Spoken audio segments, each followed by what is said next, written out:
Oppo Reno 13 এর under water videography এবং photography নিয়ে কিন্তু অনেক ঢাক ঢোল পেটানো হচ্ছে। সো আমাদের এত সুন্দর একটা সুইমিং পুল আছে, আমরা এটা এক্সপ্লোর করতে পারি। চলুন ভাই, আমরা আপনাদেরকে নিয়ে এখন যাব আমাদের সুইমিং পুলে। Let's go.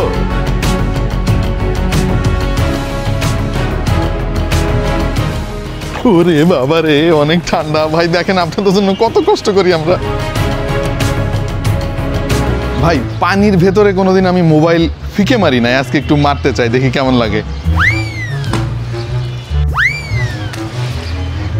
সেই মজা তো। চলেন এবার তুলে নিয়ে আসে এটা।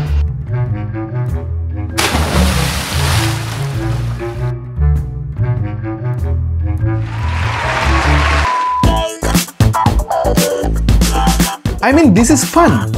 পানির নিচে ফোন নিয়ে যাওয়া তো বেশ টেনশনের একটা ব্যাপার, বাট Oppo Reno 13 সিরিজে আন্ডার ওয়াটার ফটোগ্রাফি নামক ডেডিকেটেড একটা ফিচার দেওয়া হয়েছে।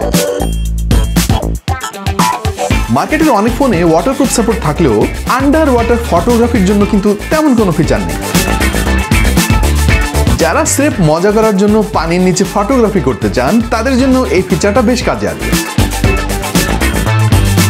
এবং পানির নিচে তোলা ছবিগুলো কিন্তু দেখতে বেশ সুন্দরই লাগছে। বাই দ্য ওয়ে, আপনাদের কাছে কেমন লাগলো Oppo Reno 13 সিরিজের আন্ডার ওয়াটার ফটোগ্রাফি? একটু কমেন্টে জানিয়ে।